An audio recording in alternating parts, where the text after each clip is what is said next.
কি অবস্থা দাদু?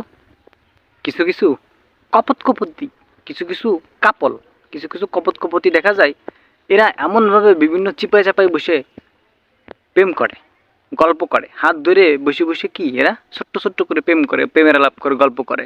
এখন তারা হালালভাবে প্রেম করে, হাত মোজা, পাও মোজা, বোরকা, টুপি, অনেক কিছু পরে, পরার পরে এরপরে দেখা যাচ্ছে তারা প্রেম করে। মানে একে দেখলি মনে হয় কি আমার কি অজু আছে?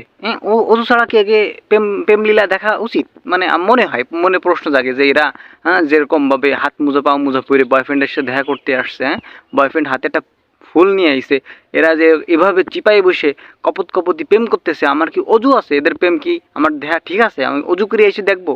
আবার মাঝে মাঝে মনে হয় কি যে ইস রে, এরা এমনভাবে প্রেম করতেছে, এদের প্রেম দেখলে আবার আমার গুণা না হয়। মানে এরকম কিছু কিছু হালাল প্রেমিক আছে, কিছু কিছু হালাল লোকজন আছে যারা প্রেম করে, প্রচুর হালাল প্রেম এর জীবনে।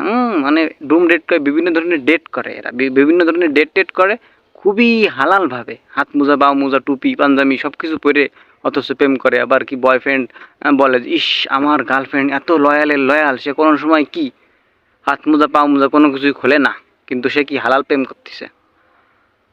এগুলো দেখে নিজের খুব অপরাধী মনে হয়, নিজের খুব দোষী মনে হয়, নিজের খুব নাপাক মনে হয়। ইস রে, যদি একটা হালাল প্রেম করতে পারতাম জীবনে। মানুষ হাত পা মোজা পরে হালালভাবে প্রেম করতেছে, আর আমি কি করলাম জীবনে।